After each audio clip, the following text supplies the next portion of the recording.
Hello guys, and welcome back to our YouTube channel. And this is Samsung A06, and the technician brought it to me and told me it has water damage.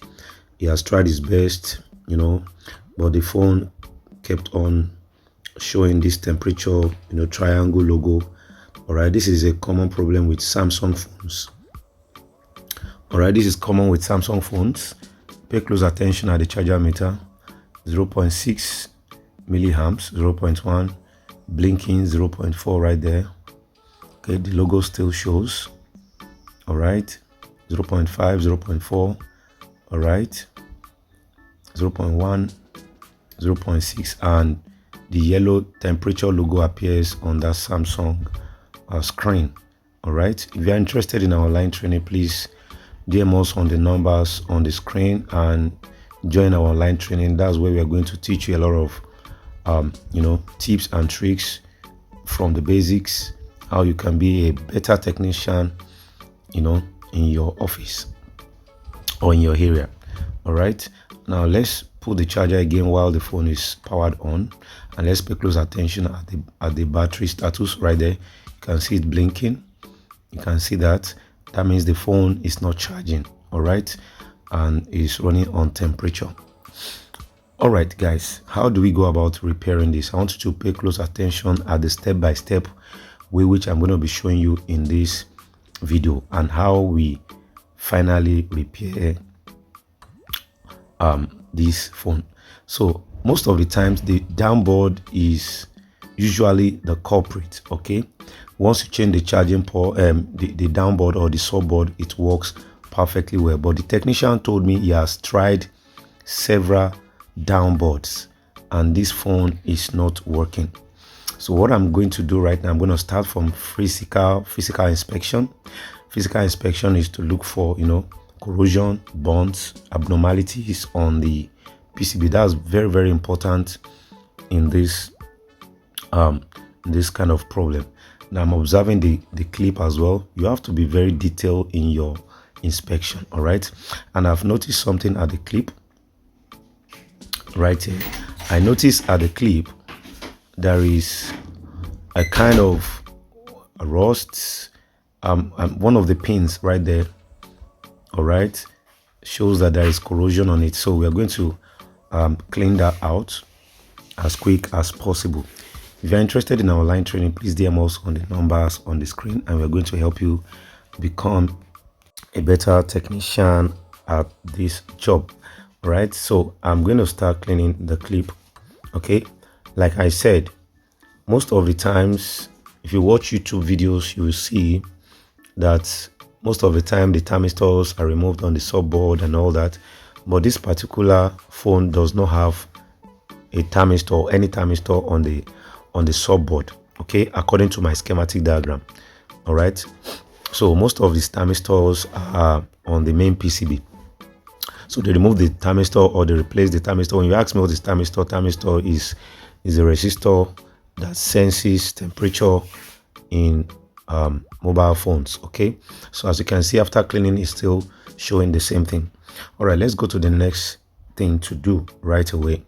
All right, we're going to continue the troubleshooting.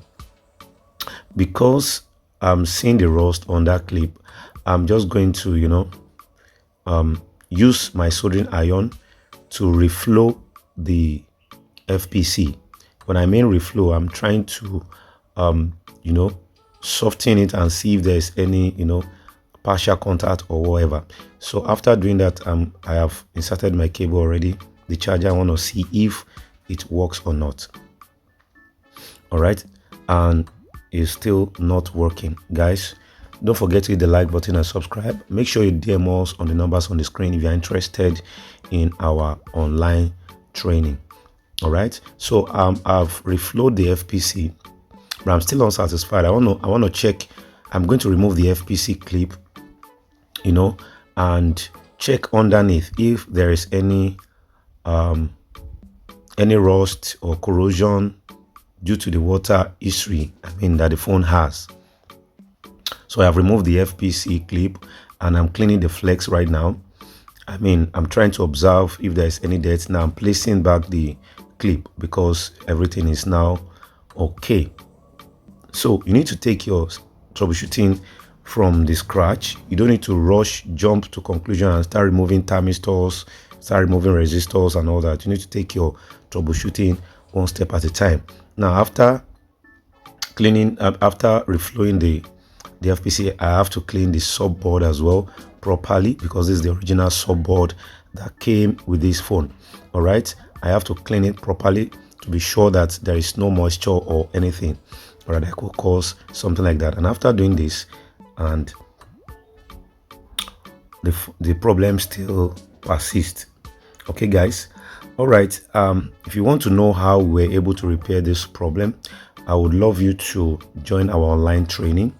I'm going to drop the video of how I was able to repair this phone in the online training. So if you're interested in our online training, please join our online training so that you be exposed to all these tricks.